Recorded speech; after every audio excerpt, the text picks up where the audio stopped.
nafanya biashara ndogo ndogo tu, hii nitauzaga karanga tu. Mungu wako ameishia kwenye karanga. Mungu wako ameishia kwenye ubuyu. Mungu wako ameishia kwenye karanga tu. Yaani umemvuta ameishia kwenye karanga. Umemvuta ameishia kwenye nyanya tu. Yaani Mungu umemvuta ameishia tu hapo. Mimi Mungu wangu anamvuta. Na mke wangu tumvute Mungu mwisho. Waliomvuta, walifanikiwa kumvuta. Tuna mpango wa Mungu. Atuishi hapa tunakwenda mambo.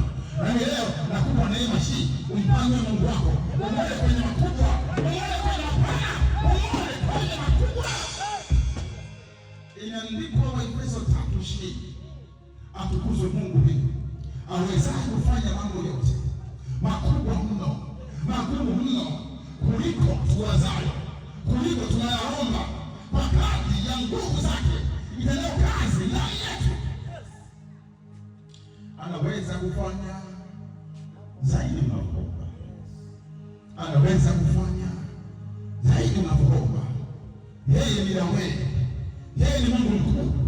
Yeye ni mfalme. Yeye ni mfalme. Anaweza kufanya zaidi unavyowaza. Anaweza kutenda zaidi ambavyo watu wanasema. Anaweza kufanya. Anaweza kutenda. Anaweza kuponya. Anaweza kubariki. Anaweza kuinua zaidi ya mawazo yako. Mawazo ya Mungu si mawazo yetu. Njia zake sio njia zetu. Mungu amenituma nikusaidie. Hata unajua Mungu amenituma nikusaidie.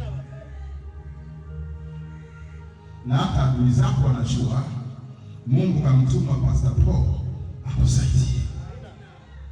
Sasa leo na msaada mmoja tu kukurudishia ambacho Mungu alikupa. Maisha ndio tutakwenda kubadilisha maisha yako. Kitakwenda kukutambulisha. Nisikia mimi yako Bwana Yesu.